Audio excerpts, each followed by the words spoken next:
One important news in Indian Express, sixth zone is remove army from anti-insurgency duties in Northeast. It is a very important news. The thing is that uh, it is National Socialist Council of Nagaland NSCN K Khaplang. Okay, it is a branch. NSCN Khaplang branch is ambushed. 20 soldiers killed. 20 soldiers in northeast. Okay, Manipur. Okay, it is a very drastic news. The news is important from various points of view. It will cover the post-independence India part of our syllabus. Okay, post-independence India part, revolt of Nagaland, revolt of Naga. Okay, then we have to first see what is the historical background of this NSCN. Okay, what is the historical background of this militant group NSCN. Okay, and what are their present conditions, and what solutions, what are the possible solutions to control this militant group. We see the Northeast was right from the British period was feeling some kind of alienation. It is due to the British policy. Okay, British always make the Northeastern people alienated. Okay, and this feeling actually remained after independence also. Okay, in case of Nagaland, the first and most significant insurgency started in Nagaland under the leadership of A. Jad Fizu in the early 1950s. Mind the word, remember the word A. Jad Fizo, Phizo,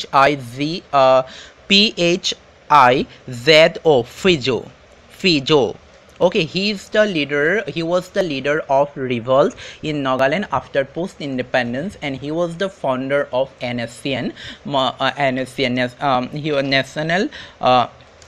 He was the founder of NSCN, National Socialist Council of Nagaland, and first revolt, military revolt in Nagaland happened under the leadership of A.Z. Fizu in the early 1950. Before that, in 1945, the Naga Hill District Tribal Council was established as a forum of the various Naga groups in the district. Okay, and it was later organized as Naga National Council. And now, what was the claim or demand of Naga National Council? The claim or demand of Naga National Council was that they want autonomous status within Assam. At that time, it was united Assam. Okay, it was not divided. Okay, it was not divided. That's why they wanted autonomous. This national Naga National Council wanted autonomous status within Assam. Okay, and they also wanted to bind all the other related areas which they recognize as Naga, inhabitant of which they recognize as pervaded by Naga people. Okay. Then what happened? It further emphasized the local autonomy for the Naga Hill district, and after that a separate electorate for the Naga tribes. In this way, they wanted autonomous status within Assam. They wanted autonomous electorate, separate electorate for the Naga tribe. Okay, after that, what happened? 9-point agreement. Very important 9-point agreement. If you use these terms in your answer in UPSC mains, these are key terms. Okay, these will bring marks. Okay, then what is 9-point agreement? Then Governor of Assam in 1947 came into an agreement with the Naga National Council, and it is called 9-point agreement. And it was decided that according to 9-point agreement, Nagas would be granted judicial, executive and legislative power as well as autonomy in land related matters. Okay, but after that, what happened? At the time of after independence, in the Constitutional Assembly rejected that demand. The Constitutional Assembly said that no, it was the 9-point agreement has granted only district autonomy within the Indian Constitution. Then again, revolt began. Okay. but it was a very violent revolt after independence led by Fizu. Okay, and then at first time government has to dominate, government has to suppress the revolt very brutally. Okay, many Naga soldiers were died. Okay, but after that government actually took diplomatic method. Okay, there was some another moderate group, okay, with whom the government tactically began discussion. Okay, this moderate group was led by Dr. Imkongliba Ao, Dr. Imkongliba Ao, Imkongliba, Imkongliba Ao, Imkongliba Ao. In this way, Dr. Imkongliba Ao, the moderate group, negotiated with the Indian government for the creation of the state of Nagaland within the Indian Union. The government of India accepted their demand through a prolonged negotiation, and the state of Nagaland came into existence in 1963 as the 16th state of Indian Union. Okay, this is the history of birth of Nagaland. Okay, but we have seen the government had negotiated within the moderate group, okay, but the extremist group, okay, who was stick to their demand sovereign Nagaland state. They wanted, what did they want? They wanted a sovereign Nagaland state. They were separate. They will do all the things being the independent of the sovereign Indian sovereign, okay, Indian state. Okay, but this demand, okay, which was led by the other Naga National Council group, they continued their revolt. Okay, but after that what happened? After some time, this Naga Nationalist Socialist Council of Nagaland, okay, they also, with some issue, they also break down. Okay, and two branches were created from the National Socialist Council of Nagaland. National Socialist Council of Nagaland, in brief, NSCN, split in 1980 into two fractions. One is National Socialist Council of Nagaland Khaplang. It was led by ASS Khaplang, and with his name it is called NSCN Khaplang.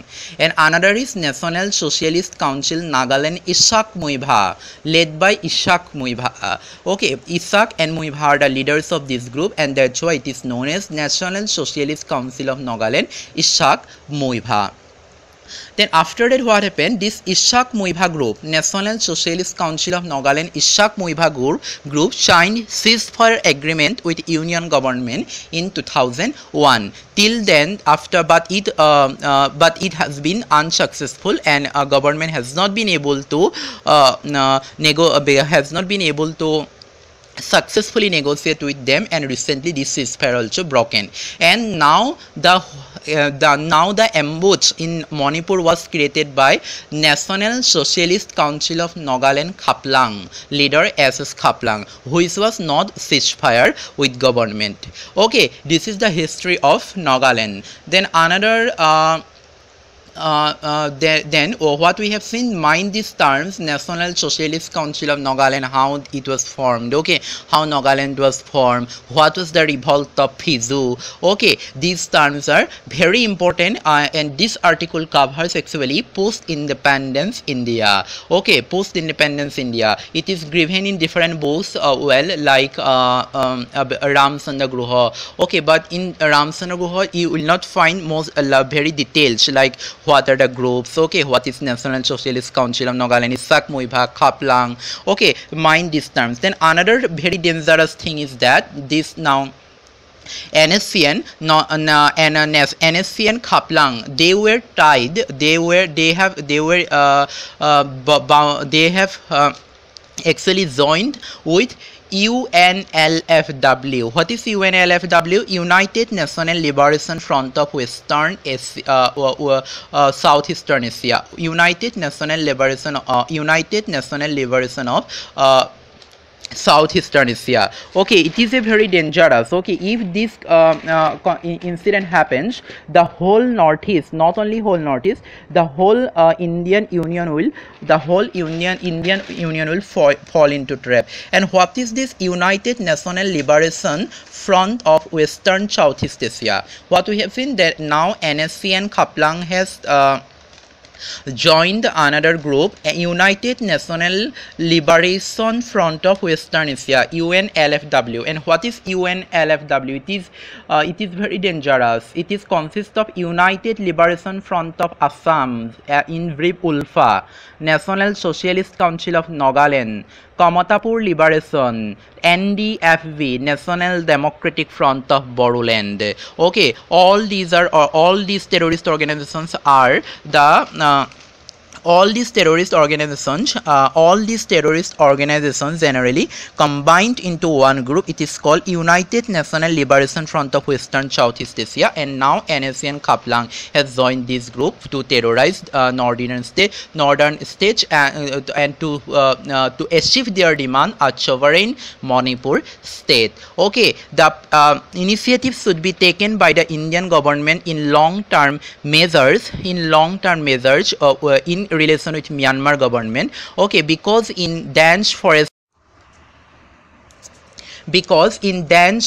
of Myanmar government, this terrorist organization held their training. Okay, but that is why it is known to all that they are all the training program, their camp are generally in Myanmar. Okay, it is generally in Myanmar. That is why India and Myanmar has already signed border agreement in okay, but that is why it is the time to utilize this kind of agreement, and India and Myanmar government should take initiative jointly to for this terrorism, cross-border terrorism or other kind of terrorism, whatever you say might be. Okay, but it is a very dangerous thing. Okay, but another thing is that recently Prime Minister Narendra Modi's high-level task force on Northeast wants the army to be pulled out of counter-terrorism insurgency duty in Manipur and Nagaland. Okay, instead the committee reports that the local police should be involved in controlling terrorist activities in the states. Okay, then what is the reason behind it? You should try to find out this thing. Then another thing is that this area is generally where ambush or this killing happens. This area generally comes under the Inspector General of Assam Rifle. Inspector General of Assam Rifle, because in your syllabus it is there is a topic, the mandate of security forces. In mandate of security forces, you have to in mandate of security forces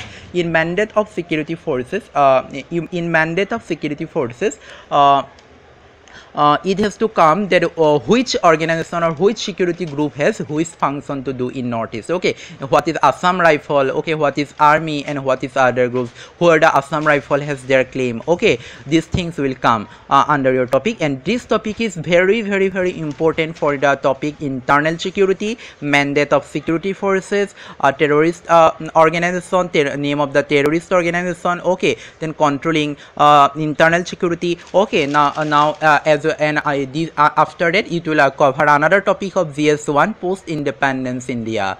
Okay, and that is why you should prepare a note on the movement, FIZU movement. What do you mean by FIZU movement? Give a detailed descriptions on the background throughout which Nagaland was created. Okay, give a detailed description on the insurgency in Nagaland. Okay, in this way this article will immensely help you in preparing different topics. Okay, another important news in yesterday Indian Express, finance minister working on financial redress agency. Then what is financial redressal agency? You know, financial sector legislative reform commission was constituted constituted under the chairmanship of Justice B.N. Sri Krishna to rewriting and to restructure financial institutions in India, including RBI. And Financial Sector Legislative Reform Commissioner gave its report with such recommendation. Among those recommendations are: one is Indian Financial Code. This Indian Financial Code will determine the structure, regulations of all the financial institutes. Okay, then under Indian Financial code, they proposed a financial redressal agency. Now the government is going to establish setting up a financial redress agency. Then what is this financial redressal agency? Financial redressal agency is the independent agency, will be the independent agency that will hear complaint against all the financial service providers, right from the lowest complaint, means lowest complaint means the complaint where monetary value is less up to the upper monetary value. All these cases will be independently heard by this financial redressal agency. It is a step for the good governance. It will be one kind of a reform in banking sector as well as a kind of good governance and transparency. Okay, that is why it's related to your topic, good governance and transparency in economic sector. And in this way, economic sector good governance transparency means it might help in foreign sector also. Okay, but the thing is that question arises, there is already an ombudsman. Okay, already an ombudsman for the it is called banking ombudsman. Okay, it is called banking ombudsman for listening the financial dispute of banks. Is not it an is it not enough banking ombudsman? The question arises. Okay, do you think that financial ombudsman is not able to handle the cases of consumer disputes related to the bank?